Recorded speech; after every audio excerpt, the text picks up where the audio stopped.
Knowledge வந்து school போனாதான் knowledge அப்படிங்கிறது கிடையாது இல்லையா, யாருமே சொல்லல. இப்போ வந்து நீங்க ஊர் சுத்தி பாக்குறதுலயும், நீங்க வந்து கோயில் பாக்குறதுலயும், அதுலயும் ஹிஸ்டரி கத்துக்கலாம். ஊர் சுத்தி லைக் ரோட்ல டிராவல் பண்றப்போ ஆல்சோ ஜியோகிராஃபி கத்துக்கலாம். சோ அந்த மாதிரி கடலுக்கு போய் தண்ணி பத்தி கத்துக்கலாம், நீச்சல் கத்துக்கலாம். இதெல்லாமே லைஃப் ஸ்கில்ஸ் அப்படின்னு சொல்லுவாங்க. சோ அதெல்லாமே வந்து லைக் டிஃபரெண்ட் மெத்தட்ஸ்ல வந்து கத்துக்கலாம்.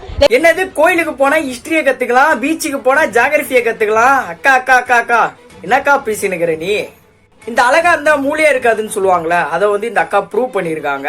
இந்த மாதிரி படிப்புலாம் தேவையில்லன்னு சொல்றானுங்க பாத்தீங்களா, இவனுங்களாம் கண்டிப்பா பணக்காரனுங்களா தான் இருப்பானுங்க. ஏன்னா அவனுங்களுக்கு தான் படிப்புலாம் தேவையில்ல, ஆல்ரெடி பணக்காரனா இருக்கானுங்க, அப்பா காசை வச்சு ஜாலியா இருப்பானுங்க. அதனாலதான் இவனுங்களாம் வந்துட்டு படிப்புலாம் தேவையில்லன்னு சொல்லிட்டு சுத்திட்டு இருக்கானுங்க.